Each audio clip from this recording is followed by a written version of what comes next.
So download your notes, open a Cami tab, drag and drop. Now, opening this for the first time, so it should just open straight away. And you're just going to fill this out as we go.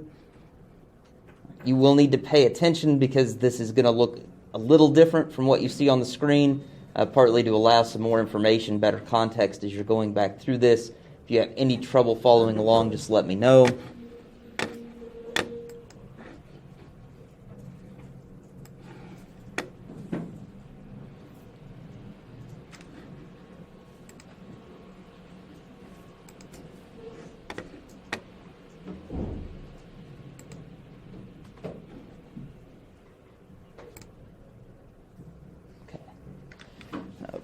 Already see that Prezi's not going to cooperate any better. Whoa.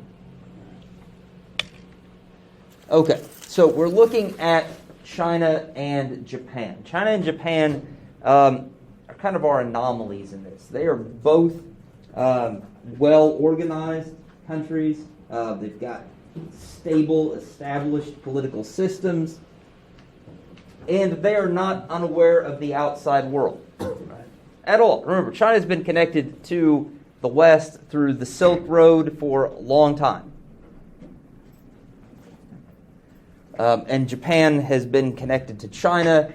Neither of these starts out this period as hermits, right, or as isolated countries.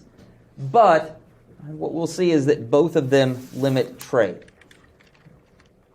China only allows trade in 3 ports. And if you want to be allowed to trade in China,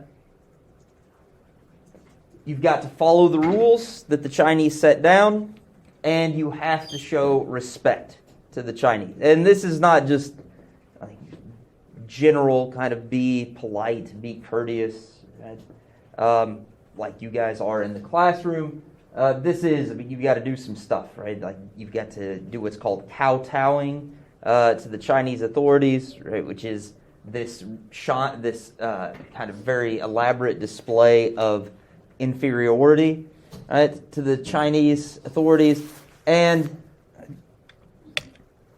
the Dutch do this, right? The Dutch are like, fine, you know what? We'll play your game, right? We're the Dutch. Right? We all know from what we've learned about so far that the Dutch are interested in making money, and that's about it. Right? On the other hand, the English and the British, right, and I know you're thinking, aren't they the same people? Yes, but remember from what we learned earlier, after 1707, we no longer talk about just the English, we talk about the British. And this kind of discussion is going to span that time period, even though we won't talk about many very specific dates. Okay. And feudal Japan under the shogunates, and this is why you reviewed Japanese feudalism. It's going to be relevant here. Limited trade to just one city, Nagasaki. And if you're thinking you've heard of Nagasaki before, you have.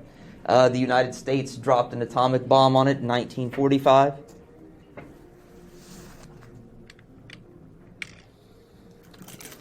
And they were even more restrictive. They would allow the Chinese to come there and trade.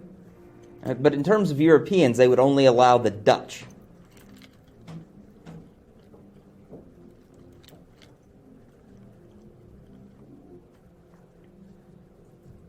And that's it. Because remember, the Dutch, as we'll see, the Dutch are just interested in making money. They will play by the rules as long as they can make money. I'm not saying that to denigrate the Dutch. I can see a lot of value in just focusing on that goal. Okay. Now, so don't worry. This is being recorded, Thatcher. There will be time. And I'll get this uploaded to YouTube and then embedded back into the Canvas. There we go. Pretty shortly. All right, now let's look at China's reasons for isolation. What are you doing, Prezi? All right. Well, Prezi's doing weird things, but we'll be all right. So there was an emperor named Hongwu who is part of the Ming dynasty. And as European exploration and European contacts by sea are starting to become a thing, right, China is just emerging from being conquered by the Mongols. Right? They had thrown them out. Right? And we've heard of the Mongols before, like Genghis Khan, right, invading into Europe, bringing the Black Death. So, and the Mongols were also problems for the Chinese and even the Japanese. So they'd just thrown out the Mongols and had eradicated the legacy, the vestiges of Mongol rule from China and restored their own homegrown, honored Chinese traditions and government institutions.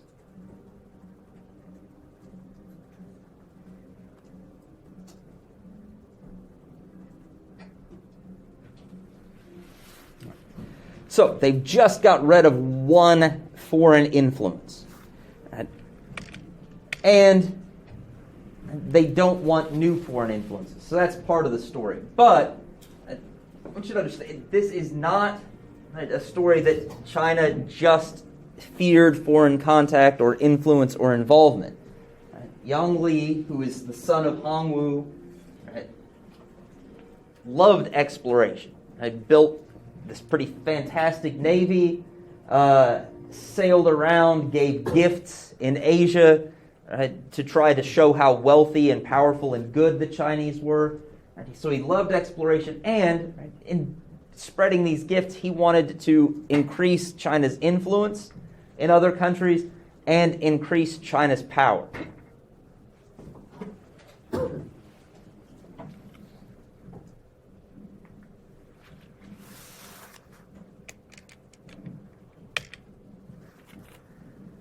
But there are continued wars with the Mongols, and this helps to drive China back into a more isolationist attitude in 1433.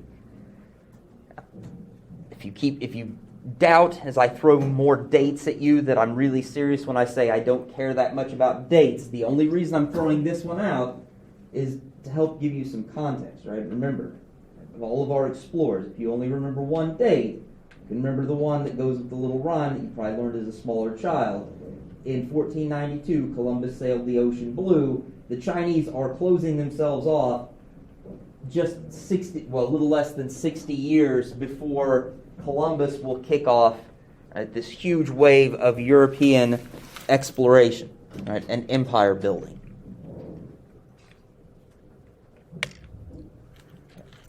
Another reason is that, that's misspelled. I hope I spelled it correctly in your notes. Confucians, not Confucians. Right? Confucians, just if it's not, that should only be that in should be gone. Confucianism is kind of, it is a religion, but in a lot of ways it's also kind of like a political ideology of sorts. It's kind of a strange beast from our perspective. Right? But what you need to know about it is that Confucians did not like trade. Right? A lot like the Japanese put merchants at the bottom because they don't produce anything. They just make their money off of other people's labor. Confucians are the same. Matter of fact, that's how that idea gets to Japan, right, is through their contact with Chinese Confucianism.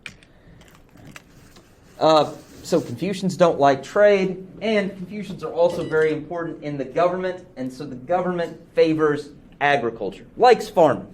Farming is good, honest, productive work. And if you're thinking, that sounds backwards, don't be hard on the Chinese for favoring agriculture. Thomas Jefferson, one of our beloved founding fathers, was very much Confucian in this regard. All right, he preferred agriculture to industry. And the government favored that agriculture and also maintaining their control over the economy. They did not want industry, manufacturing, making stuff, right, growing from trade with the rest of the world.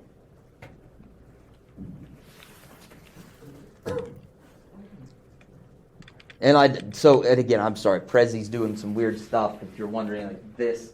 Right? Many elites, and I've defined elites in your notes. These are people who have social importance. It might be today, they might be professional athlete, an Instagram influencer. They might be politically powerful, President of the United States, influential congressperson like Alexandria Ocasio-Cortez, right? Or economically important, right? Your Jeff Bezos, your Warren Buffetts, right? Name your billionaire. Right? These elites did not like Western influence. By Western influence, we mean European and Christian influence. They resented it and they resisted it successfully into what's known as either the Qing or the Manchu era, which itself lasted into the early 1900s. And so China did its best into the 20th century to cut itself off from the outside world. Yes, that's it. In just a second, we'll be out of here anyway. So hang tight. All right, we'll stop on this slide.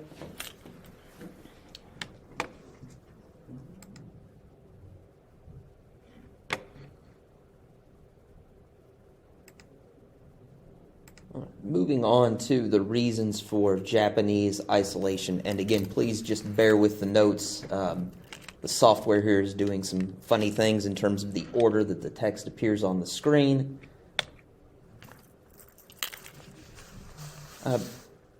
Remember, in feudal Japan, as your review quiz helped you remember, the real authority in the country is not the emperor. The emperor is technically in charge and is the ruler of Japan, but the real power, the real ruler of Japan is the shogun. And here we're talking about what's known as the Tokugawa shogunate, which refers to Shogun Tokugawa Ieyasu.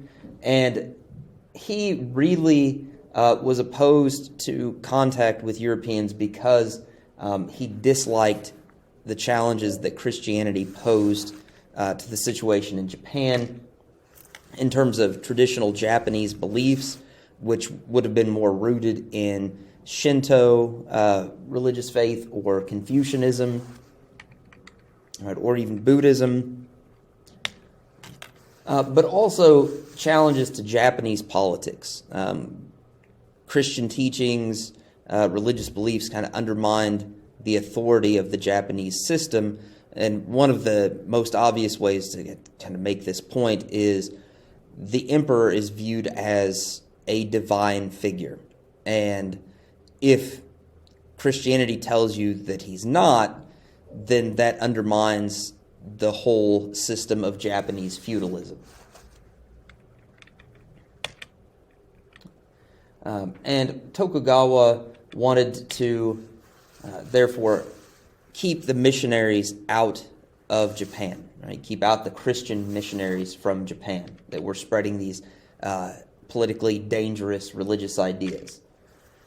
But also to limit contact with merchants that could share similar ideas or otherwise disrupt the more agricultural basis of Japanese feudalism. And from his perspective, and he's doing this not only to preserve stability, which would obviously be kind of the public motive, right? Keep Japan stable, maintain the harmonious situation in the country, but of course also to preserve his power. And to keep stability and preserve his power, he isolated Japan. Very seriously limited outside contacts. And as you see in the last bit of your notes there, the consequence for this is that China and Japan, in cutting themselves largely off from the outside world, have really set themselves up to fall behind the Europeans and, more broadly speaking, over time, the West. And when we say the West, we're talking about Europeans, but also parts of the world settled by Europeans. North America, especially the United States, Canada, but also places like Australia, New Zealand fit into the West. And so China and Japan fall behind European and Western civilizations in at least two important ways. One is in terms of their economic development, which falls behind. They don't industrialize like European and Western societies. And because of that, they also lag behind in terms of military power. As we will see later in this course, economic development and military power kind of go hand in hand as time goes on. That concludes the notes for this section. Make sure, again, that you upload your document to the Canvas assignment so that you get credit for these notes, and save them in your Cami Uploads folder in Google so that when these notes are linked to quizzes and exams, you will have them there to use. All right, see you in class.